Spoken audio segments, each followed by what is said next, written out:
March 15th, 2019. Dutch Vandenberg had been waiting 15 years for Steven Seagal to walk through his door. The cameras were rolling. 20 spectators watched from the sidelines. Seagal was stretching, talking to reporters about authentic combat training. Dutch stepped forward and said 5 words that changed everything. Try a real fighter this time. What happened in the next 5 seconds wasn't captured by any camera. The silence that followed became the most important moment in both men's lives. Because when Dutch's fist stopped inches from Seagal's throat, when the room went dead quiet, Seagal whispered something that made a decorated Navy SEAL's knees buckle. He whispered the name David Vandenberg, Dutch's dead son, the son who died hunting ghosts that Seagal had created. Before we jump back in, tell us where you're tuning in from, and if this story touches you, make sure you're subscribed because tomorrow I've saved something extra special for you. The training mat felt like concrete beneath Dutch's knees as the name echoed in his skull. Around him, the Nevada facility's industrial lighting cast harsh shadows across 20 confused faces. Cameras had stopped rolling when the choreographed sparring session became something else entirely. "How do you know that name?" Dutch's voice came out raw, barely above a whisper. Steven Seagal straightened slowly, his theatrical warm-up routine forgotten. At 67, the action star still carried himself with that familiar arrogance, but something darker flickered behind his eyes now. Something Dutch recognized from their shared past in units that didn't exist on any official roster. "Get everyone out." Seagal's command voice hadn't changed in 15 years. The reporters and YouTube crew exchanged glances, sensing the shift from publicity stunt to something genuinely dangerous. Dutch found his footing, muscle memory overriding the emotional sucker punch. "You heard him. Training's over. Everyone out. Now." The facility emptied in under 3 minutes, leaving only the 2 men standing on opposite sides of a combat mat that suddenly felt like a minefield. The desert wind rattled the corrugated metal walls, the only sound in a silence that stretched like a taut wire. "David was your boy, wasn't he?" Seagal circled slowly, hands loose at his sides. "Army Ranger. Died in Kandahar, 2017. Hunting war criminals." Each word hit Dutch like a knife between the ribs. "Answer my fucking question. How do you know my son's name? Because I know why he died out there." Seagal stopped moving. "And you're not going to like the truth." Dutch had built this facility in the middle of nowhere for a reason. 70 miles from Las Vegas, surrounded by Joshua trees and government test ranges, it was the perfect place to bury secrets. Or bodies. The irony wasn't lost on him now. "Talk." Dutch's hand drifted toward the Glock holstered at his hip. "Old habits. Remember Operation Ghost Walk? Bosnia, 2004? Seagal's voice dropped to that familiar tactical whisper they'd used during night missions. "We had those Serbian commanders dead to rights. War crimes evidence. Everything The Hague needed." The memories came flooding back like ice water. A farmhouse outside Tuzla. 3 captured Serbian officers who'd orchestrated mass graves. Intel that could have ended careers, toppled governments, rewritten the official history of ethnic cleansing operations. And then, the order came down to release them. Dutch's throat constricted around the words. "Political considerations. Above our pay grade. That's what they told us." Seagal nodded. "Clean hands, clean conscience, just following orders. We left those prisoners with Allied intelligence. Chain of custody transferred." Dutch was reciting the official report now, words he'd repeated to military investigators, congressional committees, therapists, whatever happened after that. They were executed within the hour. Seagal's interruption cut like a blade, shot in the back of the head by a death squad we enabled. The Nevada heat pressed against the metal walls, but Dutch felt cold spreading through his chest. We followed protocol. The handoff was clean. The handoff was theater. Seagal moved closer, each step deliberate. "We weren't delivering prisoners, Dutch. We were delivering bodies, with a few extra heartbeats." Bullshit. But even as Dutch said it, pieces were clicking together. The rushed extraction, the communications blackout, the way their handler's eyes wouldn't meet his during the debrief. "Your son figured it out." Seagal stopped 3 feet away, close enough for Dutch to see the weathered scars along his knuckles. David was tracking Serbian war criminals for army intelligence, following the money, the weapons transfers, the protection networks. He found documentation, evidence that traced back to Ghost Walk. Dutch's world tilted. David never contacted me about any investigation, because he discovered his own father was complicit. Seagal's voice carried no malice, just the flat delivery of operational intelligence. He was building a case, Dutch, not just against the Serbs but against the American operatives who enabled them, against us. The implications hit Dutch like a physical blow. His son, hunting the ghosts of his father's missions, following a trail that led back to the very shadows Dutch had spent 15 years trying to forget. The IED that killed him, Dutch's voice cracked, wasn't Taliban. Seagal confirmed what Dutch's breaking heart already knew. David was eliminated because he got too close to the truth, because he inherited his father's sense of justice and wouldn't let sleeping ghosts lie. Dutch's hand closed around his weapon's grip, 15 years of suppressed rage crystallizing into killing focus. But Seagal wasn't finished.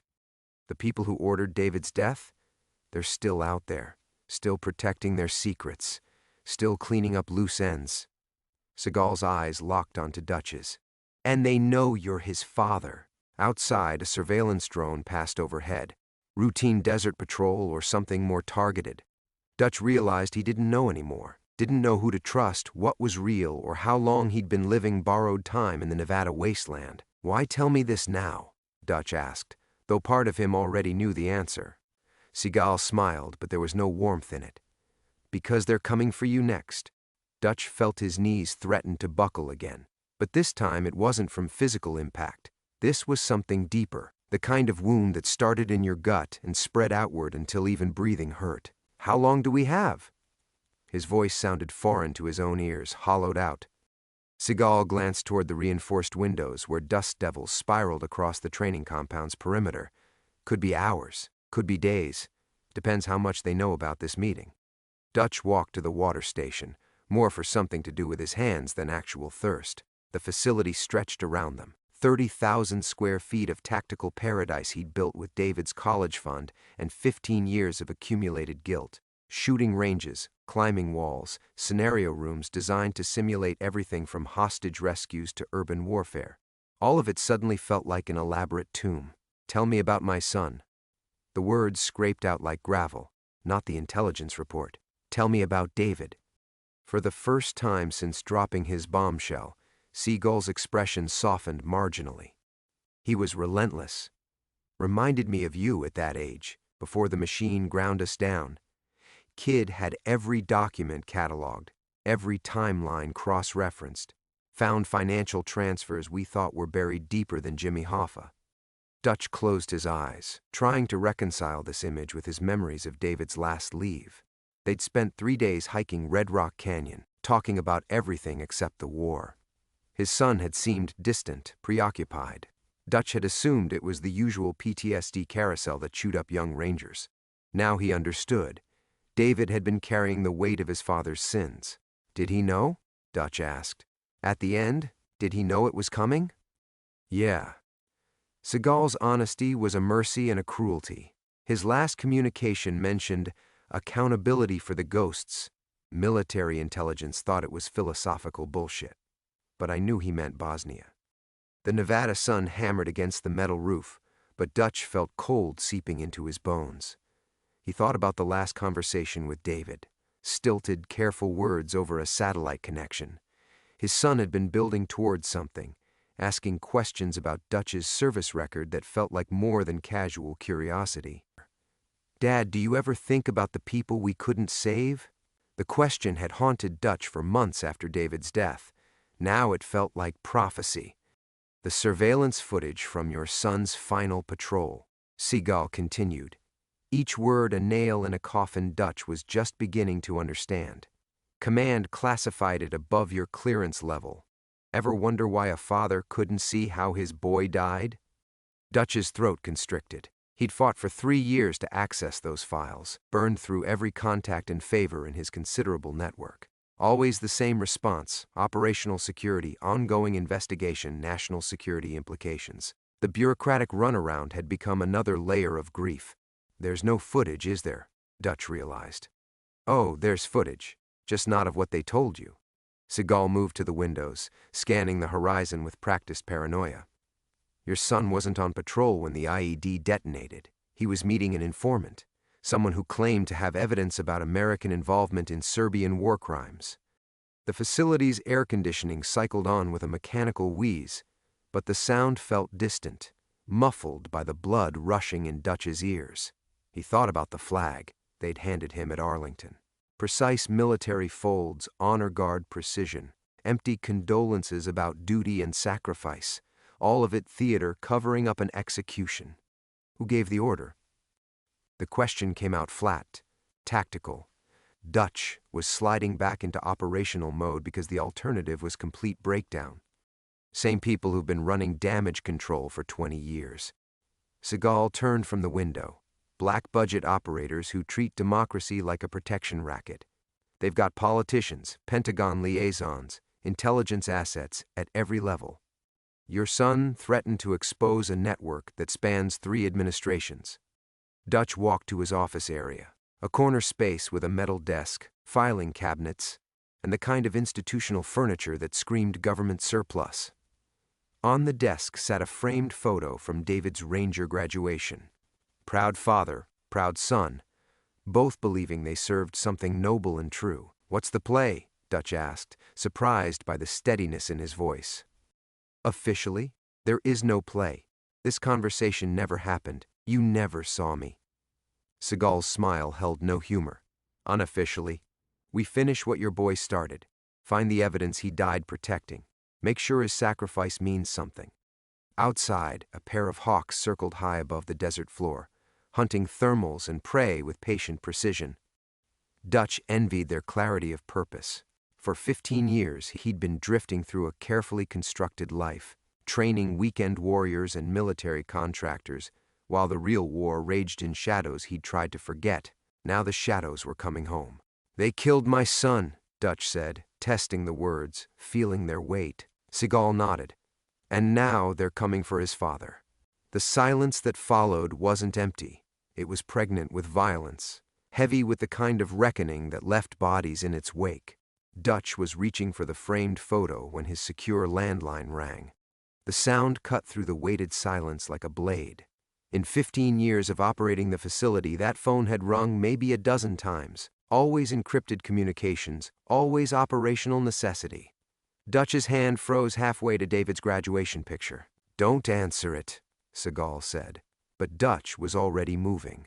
3 rings, 4. The caller would hang up after 6. Standard protocol for burned assets and blown operations. Dutch's finger hovered over the receiver, muscle memory warring with 15 years of self-imposed exile from the shadow world. On the 5th ring he picked up. Vandenberg. Static. Then a voice that turned his blood to ice water. Mechanical, processed through digital scramblers, but unmistakably familiar. A voice from the Tuzla farmhouse, from midnight extractions and classified briefings. "Hello, Marcus. It's been a long time." Control.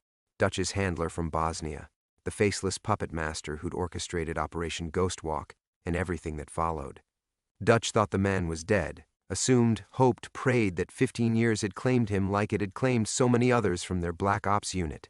"Jesus Christ," Seagal breathed, recognizing something in Dutch's expression.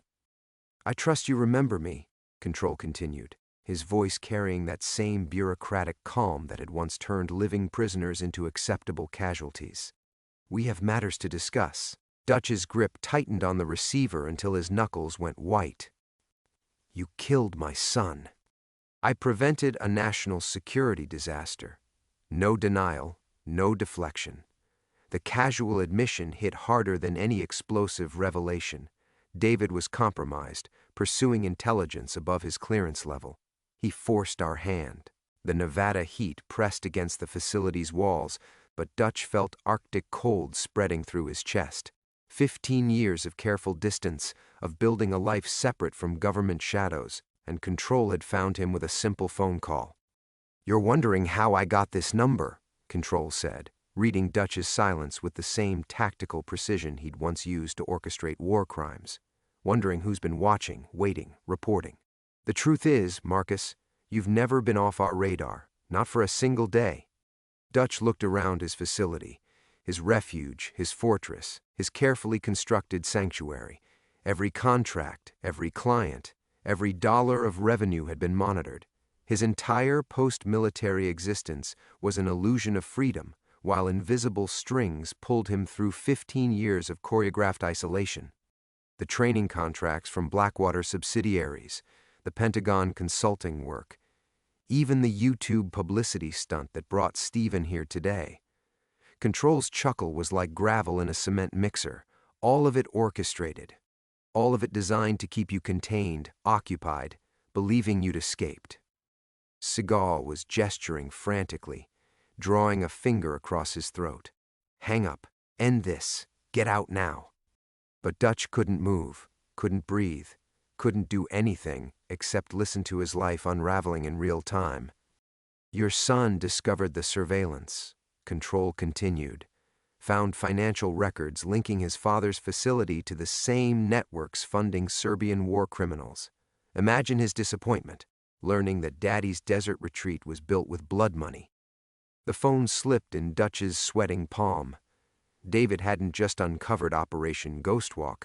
He'd traced the conspiracy directly to his father's doorstep. Every brick of this facility, every piece of equipment, every careful mile of Nevada isolation had been purchased with funds connected to the very war criminals they'd once protected. You made him complicit, Dutch whispered. I made him dangerous. Control's voice sharpened. Just like I'm about to make you. Through the reinforced windows, Dutch spotted movement on the horizon. Heat shimmer at first, then the distinct outline of vehicles approaching fast across the desert hardpan. 3 black SUVs, tactical formation, kicking up dust clouds that looked like smoke signals announcing the end of the world. You have approximately 4 minutes, Control said, checking his watch from wherever the hell he was orchestrating this nightmare. Long enough for meaningful goodbyes, not long enough for escape. I'm told you have guest quarters prepared. How thoughtfully efficient. The line went dead. Dutch stood frozen, the silent receiver buzzing in his hand like an angry wasp. 15 years of borrowed time had just expired. His son was dead. His sanctuary was compromised. His entire post-war existence had been an elaborate cage designed to keep him docile until the moment came for final cleanup. Dutch. Seagal's voice cut through the paralysis. We need to move. Now. But Dutch was staring at David's graduation photo. Understanding finally why his son had seemed so distant during that last leave, David had discovered his father's unwitting complicity, had been building a case against the very blood money that funded their family legacy. The kid had died trying to clean up his father's mess, hunting ghosts that led straight back home. The sound of approaching engines grew louder, like thunder rolling across the Nevada wasteland. Dutch set down the phone and reached for his weapons. Dutch's hands moved with 15 years of suppressed muscle memory, checking his Glock's magazine, chambering around, but his mind was reeling. Everything he thought he knew about his facility, his freedom, his son's death, crumbled like sand through his fingers. The armory, Seagal said, already moving toward the reinforced door at the facility's rear. How much ordnance do you keep on site? Enough. Dutch's voice sounded distant to his own ears. He was trying to process Control's words, the casual way the man had admitted orchestrating 15 years of surveillance, manipulation, murder. But if they know about this place, they know about the weapons cache. The approaching vehicles were close enough now that Dutch could make out individual details through the heat shimmer. Government plates, reinforced glass, the kind of tactical modifications that screamed federal wet work team. His sanctuary had become a kill box. Your phone, Seagal said suddenly. Toss it, now. It's a landline. Toss the fucking phone, Dutch. They're triangulating our position, mapping the interior through audio surveillance. Seagal's paranoia wasn't paranoia anymore. It was survival instinct honed by decades of shadow warfare. Dutch yanked the secure phone from its cradle, hurling it against the concrete wall where it exploded into plastic fragments and classified circuitry. Too little, too late. Control had already heard everything he needed.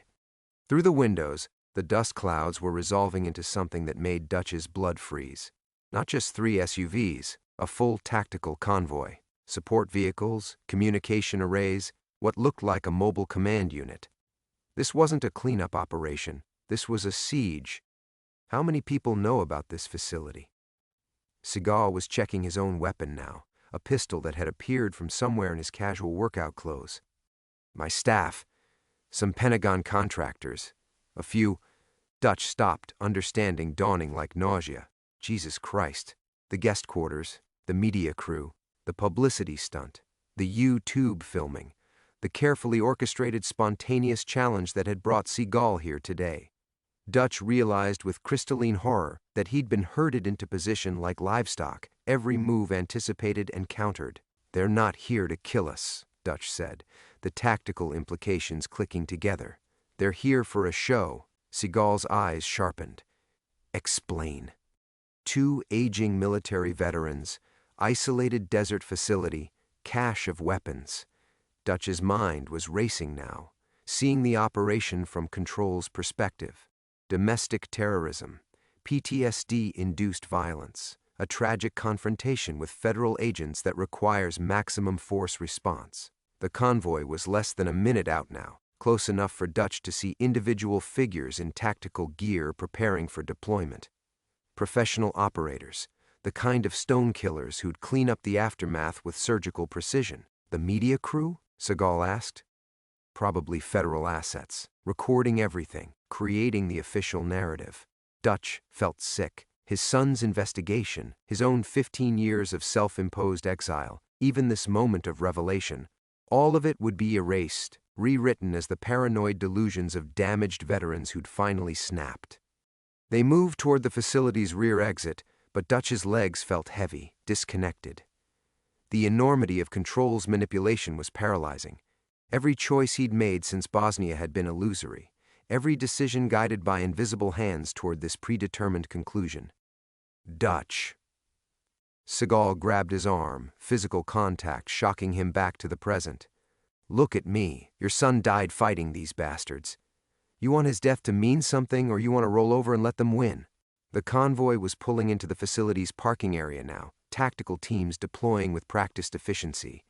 Dutch could see equipment being unloaded, breaching charges, communications gear, what looked like body bags already prepared for the anticipated casualties. Something else was bothering him, a detail that didn't fit the pattern.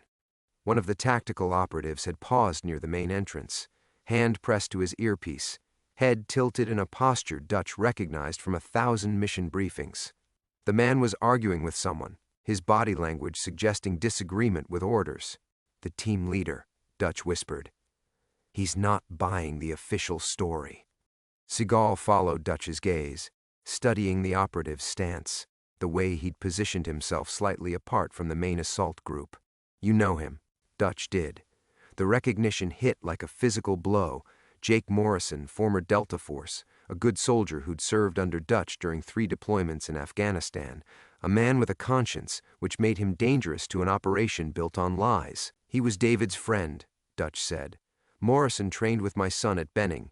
If he's here, then Control's not taking chances," Seagal finished. "Bringing in operators with personal connections, ensuring maximum emotional impact when the shooting starts." The facility's emergency lighting flickered on, bathing everything in red shadows that made the approaching nightmare feel even more surreal. Dutch realized they had maybe 30 seconds before the assault began. 30 seconds to decide whether to fight or surrender to a system that had already written their obituaries. His hand tightened on his weapon as Morrison's team reached the main entrance. The real war was finally coming home.